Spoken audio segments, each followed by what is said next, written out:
भी बहू और बेटा। एक अनोखी कहानी। मीनाक्षी जी भूख से परेशान हो गई थी। सुबह से रीना उसको खाना के लिए कुछ भी नहीं दिया, क्योंकि सुबह नाश्ते में उसने आलू के पराठे बनाए थे और अब वह खत्म हो गए थे। इसीलिए मीनाक्षी जी दोपहर के खाने की राह देख रही थी, पर रीना ने सुबह भरपेट नाश्ता कर लिया था, इसलिए वो दोपहर का खाना नहीं बनाने वाली थी। अत्यंत भूख से परेशान हो रही मीनाक्षी रीना के पास गई। बोली, बहू, मुझे बहुत जोर से भूख लगी है, खाने के लिए कुछ भी दे दो। मीनाक्षी का कहना सुनकर रीना मुंह टेढ़ा करके बोली, दिन भर सिर्फ आपको भूख ही लगती है, दूसरा तो कुछ काम ही नहीं रहता आपको। उस टेबल पर चने रखे हैं, वही खाकर पानी पी के सो जाओ। आज दोपहर मैं अपनी फ्रेंड्स के साथ बाहर जाने वाली हूँ, इसलिए खाना तो रात को ही बनाऊंगी। यह सुन के मीनाक्षी जी का मन उदास हो गया। फिर मीनाक्षी जी धीरे से बोली, तू कहे तो मैं खुद के लिए कुछ बना लूं। रीना गुस्से से बोली, एक व्यक्ति के लिए खाना बनाओगी क्या आप? यह कहकर सोचकर मालती किचन में गई और उसने फ्रीज में रखे हुए बासी चावल निकालकर अचार के साथ वह चावल एक थाली में परोसकर मीनाक्षी जी के आगे रखकर बोली, खा लो। इसके बाद उसने दाल चावल निकालकर अपने लिए गरम गरम खिचड़ी बनाई और पुदीने की चटनी के साथ खाई। अब बर्तन घिसकर किचन साफ किया और चुपके से अपने रूम में जाकर सो गई। रीना ने भले ही खाना पकाने से मना कर दिया था, पर यह घर उसका भी तो था। वह खुद का खाना खुद बना सकती थी। इसलिए दूसरे दिन सुबह मीनाक्षी जी अपने रूम में बैठी थी, उतने में उसका बेटा राजेश उधर आया। बोला, माँ, आजकल महंगाई बहुत बढ़ गई है, मुझे घर चलाना भी मुश्किल हो रहा है, ऊपर से पापा की 13वीं पर भी बहुत खर्च हो गया। माँ, मैं सोच रहा था कि एक रूम किराए पर दे दिया जाए, घर का किराया आने पर घर खर्च में थोड़ी मदद होगी। मीनाक्षी बोली, बेटा, तुझे जो ठीक लगेगा तू वही कर। इसके बाद राजेश गला साफ करते हुए बोला, माँ, तेरा रूम खाली कर दे, नीचे के छोटे रूम में शिफ्ट हो जा। उस छोटे से रूम में टॉयलेट और बाथरूम नहीं है, तो उसे कोई किराए पर नहीं लेगा। मीनाक्षी जी चौंक गई। बोली, वह रूम तो छोटा है और वो तो स्टोर रूम है, मैं उधर रहूंगी तो टॉयलेट बाथरूम कैसे जाऊंगी? राजेश बोला, माँ, तू आंगन के टॉयलेट में जाया कर, तू तो घर की में ही रहती है ना। जिसको हम रूम किराए पर देने वाले हैं उसको तो सारी सुख सुविधाएं चाहिए ना। वैसे भी यह रूम भी बहुत बड़ा है, पापा के जाने के बाद तुझे इतने बड़े रूम की क्या जरूरत? मीनाक्षी जी कुछ क्षण शांत रही, सोचने के बाद बोली, टेरेस पर जो रूम है वह भी तो हम किराए पर दे सकते हैं, उस रूम में सब सुख सुविधा है। उस पर राजेश बोला, नहीं माँ, वह रूम हम किराए पर नहीं दे सकते, वह अपने मेहमानों के लिए रखा है, तुझे तो पता है ना अच्छे से, रीना के मायके वालों का आना जाना चालू रहता है, इसलिए एक्स्ट्रा रूम मेहमानों के लिए रखना पड़ेगा। मीनाक्षी जी सब समझ गई कि बेटे ने तो उसका ही रूम किराए पर देने का निर्णय लिया है, क्योंकि वह बुढ़ापे में बेटे और बहू पर आश्रित थी। इसलिए राजेश ने जो कहा उस पर मीनाक्षी जी ने ज्यादा विरोध नहीं किया। उसने अपना थोड़ा सामान लिया और छोटे रूम में शिफ्ट हो गई। उधर पुराने छोटे रूम में उसका जी घुट रहा था, तब भी वहाँ उस रूम में दिन काट रही थी। जो नया किराएदार आया था सब पहले जैसा चल रहा था। घर में आए हुए किराएदार का नाम दीपक था, एक एनजीओ में काम करता था। वह हर रोज रीना और राजेश मीनाक्षी के साथ कैसा सलूक करते थे सब देखता था। वह देखकर उसको बहुत बुरा लगता था, पर धीरे धीरे मीनाक्षी जी दीपक को अपने बेटे जैसा मानने लगी। दीपक भी आते जाते मीनाक्षी जी का हालचाल पूछ ही लेता था और उसका ख्याल भी रखता था। राजेश और रीना को मीनाक्षी जी से कुछ लेना देना नहीं था। रीना बचा हुआ खाना उसके थाली में रख कर जाती और बेटा तो उसकी तरफ देखता भी नहीं था। मीनाक्षी जी तो पहले ही समझ चुकी थी कि उसका बेटा अब पहले जैसा नहीं रहा, बदल गया है।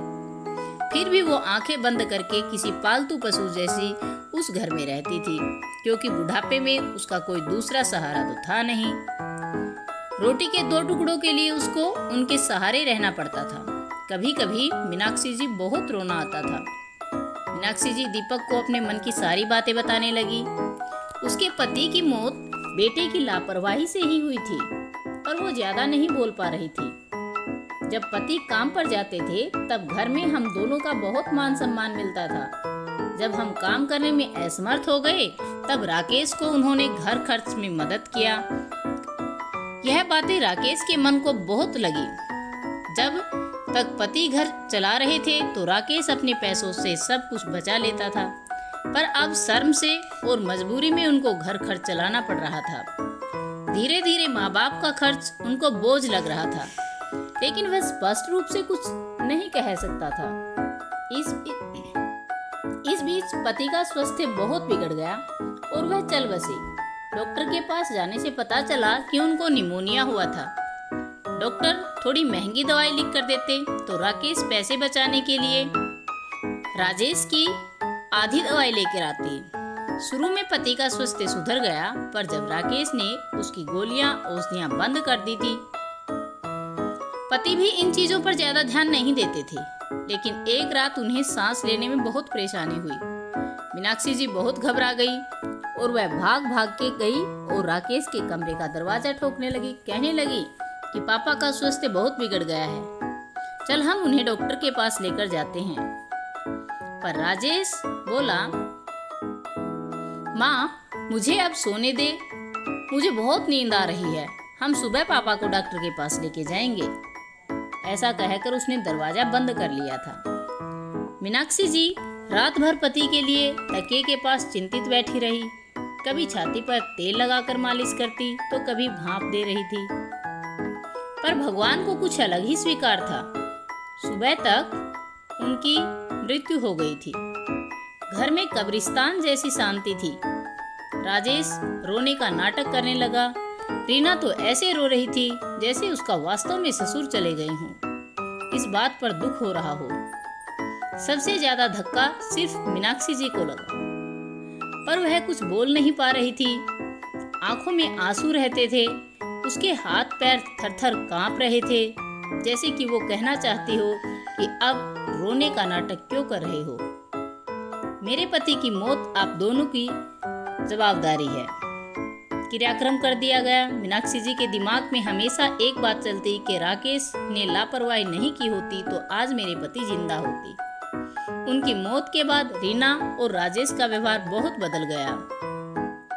सरस्वती जी को उनके व्यवहार की आदत पड़ गई थी, इसलिए वह उनकी तरफ से कोई भी उपेक्षा नहीं रखती थी, पर उनका मन अंदर से अंदर खाए जा रहा था। ऐसी औलाद को सबक नहीं सिखा सकती थी।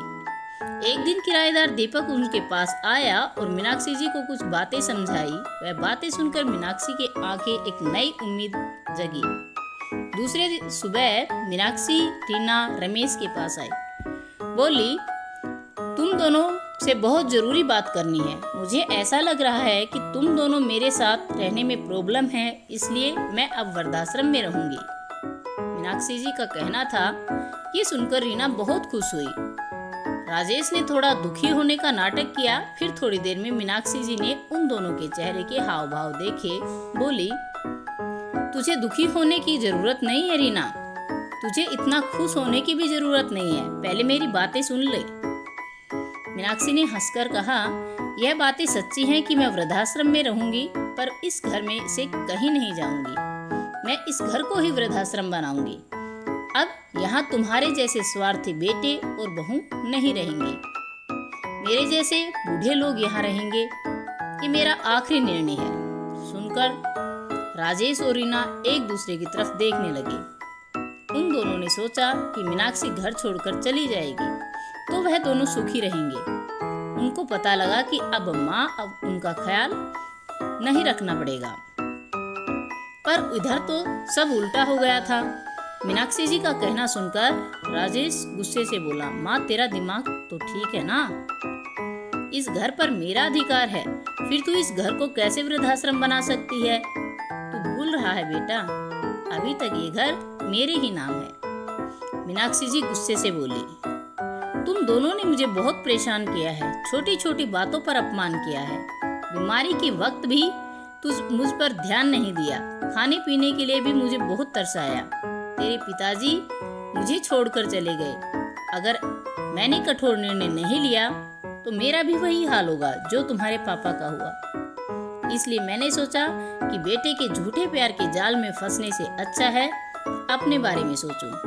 राजेश को अपनी गलती का एहसास हुआ, घुटनों पर आकर बोलने लगा, माँ मुझे माफ कर दे, हम दोनों तेरा अच्छे से ख्याल रखेंगे, तेरा कभी भी अपमान नहीं करेंगे, पर तू इस घर को वृद्धाश्रम मत बना। माँ थोड़ा सोच, हमारा क्या होगा? मीनाक्षी ऊंची आवाज में बोली, मैंने और तेरे पापा ने तुझे अच्छे संस्कार दिए थे, फिर भी तूने सिर्फ तेरे परिवार के बारे में सोचा, हमारा नहीं। फिर मैं कैसे तेरा सोचूं? तू मेरे परिवार का सोच, तेरी चिंता मत कर। जल्द घर छोड़कर चला जा, क्योंकि इस घर में अच्छे लोग रहने आ रहे हैं। इतना कहकर मीनाक्षी जी अपने रूम में चली गई। राजेश और रीना शांत मीनाक्षी जी को जाते हुए देख रहे थे। मीनाक्षी जी ने अपने जैसे बूढ़े लोगों को उसके घर में आश्रय दिया। दीपक की मदद से वृद्धाश्रम अच्छे से चलने लगा। दोस्तों, आजकल के लड़कों ने बूढ़े लोगों के साथ गैर व्यवहार किया तो बूढ़े लोग भी कठोर निर्णय ले सकते हैं।